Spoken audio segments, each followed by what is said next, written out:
Everybody, Amy Wood here with Senator Tim Scott. There is so much going on in the world right now, but first of all, thank you, Senator, for taking a few minutes in a very busy time to talk to the Carolinas, because we've got stations all over South Carolina that are interested in what you have to say.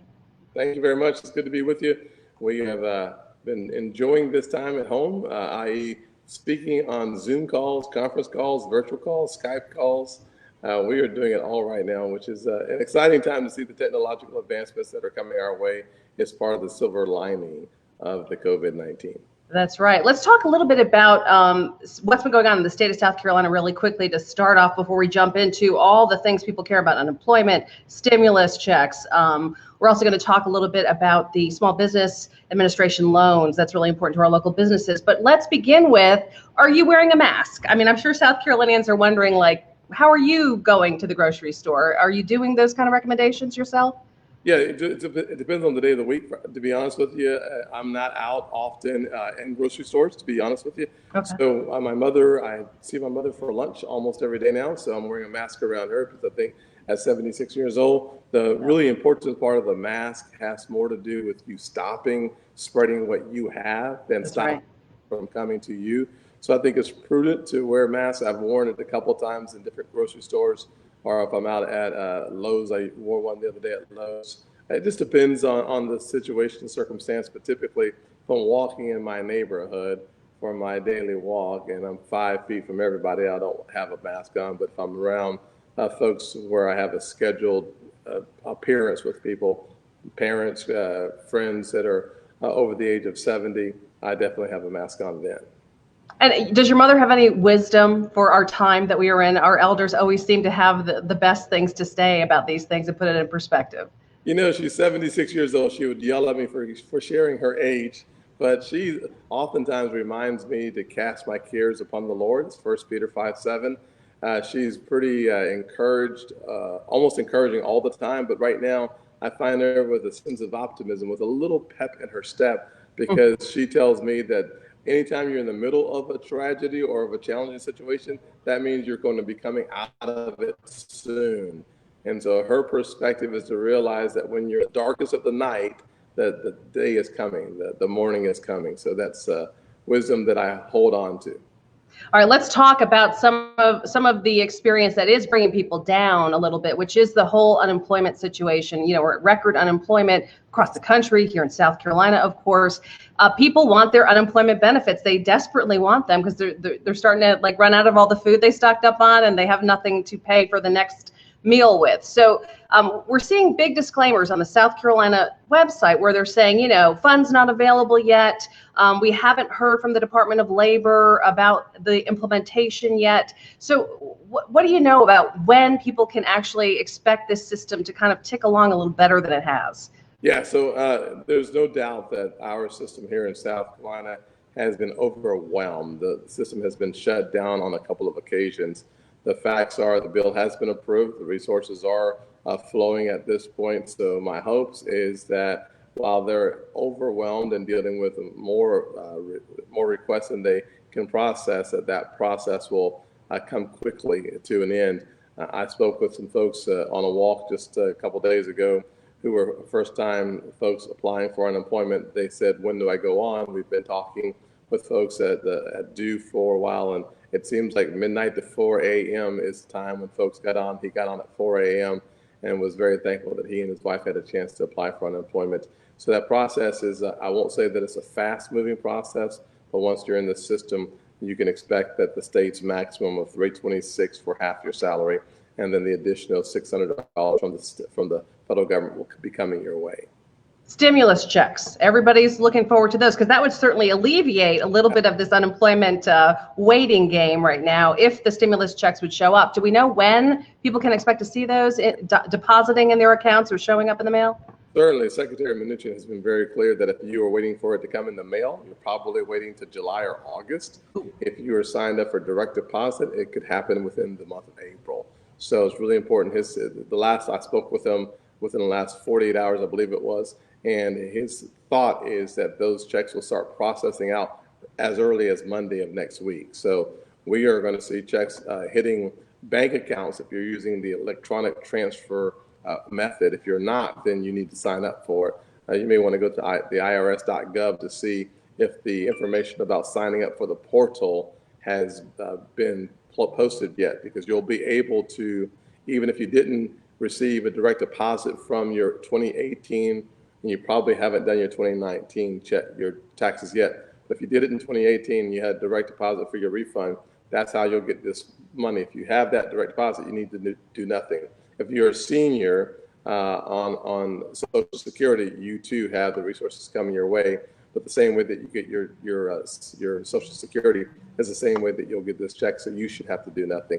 It's those folks who have filed their taxes in a way that they get a paper check in the mail. Those are the folks who will be waiting the longest. So make sure you check out irs.gov for more information as it relates to signing up for direct deposit. Well, what are you hearing from the mortgage industry right now? I know with the opportunity for people to kind of push back payments a little bit and hold off on some of those things, whether it's your rent or a mortgage, whether else situation you're in where you're financially strapped right now, the mortgage industry is saying they don't have the money to do that. Like they are really worried about covering everybody's delays.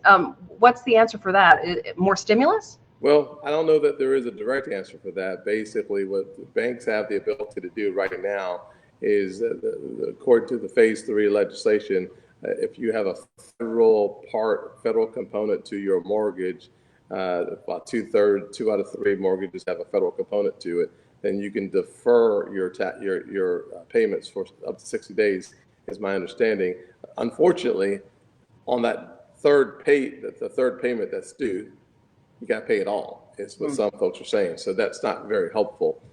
If there is a phase 4, perhaps phase 4 will look at forbearance, which is one of the questions on the table, but it can't be just forbearance for those who are paying rent or a mortgage. It's going to have to be for the folks who have the larger mortgage on top of the rent that's due. And so we're going to have to take a second look at how we process that information and get people as whole as possible. But frankly, the goal, of course, of the direct payment check of $1,200 per person making $75,000 or less, and $500 for the kids, is to put ourselves in a position where those folks who need money have access to it through those funds, and the enhanced unemployment benefits of the additional $600 a week is to help folks avoid that challenge. But there's no question, a lot of folks are calling about the banks and their mortgage. SBA loans, the Small Business Administration, and I say loans/grants, because if you play your cards right and use the money the right way, it's forgiven, right? It's a grant. So explain how that works. And I know you're a champion for small business, like why you think this is the solution perhaps for these businesses in South Carolina. Well, I started 3 small businesses from scratch, and so I have had at least an affinity for small business owners and what they do. The vast majority of people work for a small business. What the Triple P plan does is it provides up to 2.5 times your average monthly payroll, so that you can do 2 things, so that you can meet 8 weeks of payroll, and then the other 25% of the resources would go to your overhead expenses like your mortgage or your rent, your utilities, and benefits. The goal is to keep intact the relationship between an employer and an employee. Those resources being used for those purposes becomes a grant 8 weeks after you take the loan out. And what are you hearing in terms of the implementation of this? I know I've talked to small business owners who are saying they've applied, but that's where they are. They applied and they don't know what comes next or how quickly things will play out. Do you have any timeline? Well, there's good news and bad news, of course, in any system. So the good news is since Friday, we've seen $50 billion of loans processed and deployed. 178,000 businesses are now receiving the $50 billion. $350 billion is our limit. So the one thing we're seeing is a strong uptick in activity, and frankly, that we're seeing some success. There's no doubt that if you go into your larger banks, whether it's the Bank of America or Wells Fargo's, that what we're finding in the larger institutions is that there's a bottleneck that's occurring. They prioritize their customers with both a checking and a loan relationship to the front of the line, but the smaller community banks are arms wide open saying we are ready for business. So there's a way at the SBA.gov site to take a look at what institutions are in your zip code that will give you faster track on being able to get approved for some of the loans. That's important for small business to know in the state. Workplace safety. Okay, you chair a committee on that, a subcommittee, I should say, and we're getting all these messages from folks, who work, for example, in a grocery store and they don't have gloves and they're handling customer products, or just people that are concerned they might be working too close to somebody else in their work setting. What's your advice to people who are struggling with their sense of safety at work right now? Well, there's obviously the case where a Walmart employee has passed away. There's a lot of questions around work safety. What I would recommend are a couple things. First, wearing gloves, bring them from home if you have to. They're probably being provided in the vast majority of workplaces as of now. A mask, an N95 mask is important, but any cloth that covers your face is protective to some extent. I am not an attorney, so I don't think about the liability exposures that some attorneys and businesses will be thinking about as far as advice. So I'm careful not to suggest that I'm giving you legal advice. Sure. I'm just giving you advice on what I would recommend that people do. Washing your hands for 20 seconds underwater, making sure that if you're sneezing or coughing, you do it into your elbow to make sure that you're not spreading whatever you have, hopefully nothing. And then wearing some type of mask, cloth, handkerchief over your nose and mouth is also helpful. I've had some conversations, and I'm starting as I go and pick up food from restaurants. I'm seeing everyone's wearing gloves. Masks are consistently being worn. So there may be some environments where that is not the case. I can't say I've been to a lot of Walmarts or Targets and other stores. I've been to some, but not many. So I can't say that's the case everywhere, but the places that I've stopped and had to pick up groceries or food, since I don't cook very often, they're wearing gloves and masks. All right. Well, and I guess if you're having a problem, one place to start is talking to your employer, like saying, hey, I'm not feeling safe, right? Have a conversation. Great idea. Also, Senator Scott, we have questions coming in from some of our other South Carolina stations, from WCBD in Charleston. They're asking how aware you are of the governor's order to the work and stay home order. And with Easter weekend approaching, they want to know some of the churches around the state are still considering and or having meetings, services of some sort, since they are exempt from the governor's executive orders. What do you feel about that? Are you going to go to church yourself? Are you going to go online? What's your take on that situation? I'll certainly attend church online, no doubt. My church is Seacoast is closed to in-person services, so we are not only encouraging, we are mandating services away from the church. I hope those churches that are having services are doing them outside, and each parishioner is at least 5 feet apart, and that they're all wearing masks. Listen, my theory is a simple one. It may not be the most popular one. It is there's faith, there's foolishness, and then there's presumption. I think it's very presumptuous for me to tell someone what they should or should not do based on their own faith. But I think it's quite it's not faith to show up into a place where you know that the governor has mandated you stay home if at all possible. I do think that you can see and have and experience an amazing service, especially Easter service, which is so critically important within my faith, the Christian faith. Sure. I will say that you can absolutely have an amazing service at home and experience it. You could do a Facebook Live. You could do a Zoom with your friends. There's lots of ways to have the brothers and sisters gather together for a faith-filled experience without actually exposing or putting someone in a vulnerable place, particularly those with underlying conditions and our seniors. That simply is, in my opinion, a very dangerous place to be. I would strongly recommend against it. I'm not sure if I've been clear, but I can do it again. One more question, last one from WBTW on the coast. Does the senator support a second stimulus package, and what additional support do you think realistically can be offered to the tourism industry in South Carolina? I was on a station this morning, a national show, talking about the likelihood of a phase 4 or a CARES 2. There's already rumblings today that we could be voting sometime in the next few days or a week or so on extending the small business component, the $350 billion.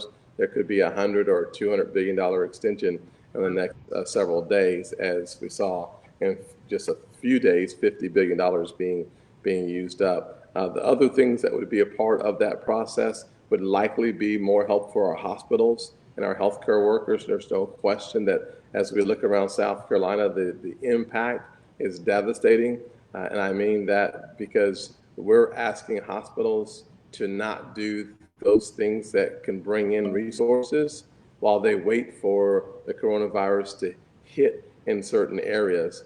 The fact is that causes hospitals to lose money because they're not doing the things that are profitable. And then there's overcapacity. There's no patients coming in the door, or not many patients coming in the door with the coronavirus. So they're caught in a interesting paradoxical situation. And as far as the tourism industry, what is there anything extra that can be done? Would that be part of? And they're not really small business, although some of them are. Yeah, they are actually. The vast majority of them I've spoken to about somewhere around 4,000 small businesses, okay, tourist related. I did 1,000 on last Friday and several hundred just today. And the one thing we're talking through is the PPP program for the small business loans. I also think that we're going to have a sector by sector analysis of who's lost, who won. Purell, I think, is going to win the race for those businesses that are profiting through this process. Walmart, Amazon, they seem to be doing pretty well. But small businesses, restaurants, hotels, suppliers to those two major industries, those sectors are being paralyzed and crippled to a large extent. So I would be interested to look at sector by sector analysis to make sure that we target those areas of our economy that need the most help, and tourism will certainly be one of the top priorities that will need the most assistance. I did a call with the folks at the PRC, the Wayne Parish earlier today as well. All right. Thank you, Senator Scott. We appreciate it. Staying safe and safe at home in South Carolina, right?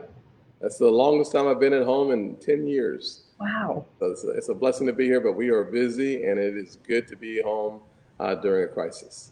Sir, thank you for your time. We appreciate it. Yes, ma'am. Great day. Bye-bye.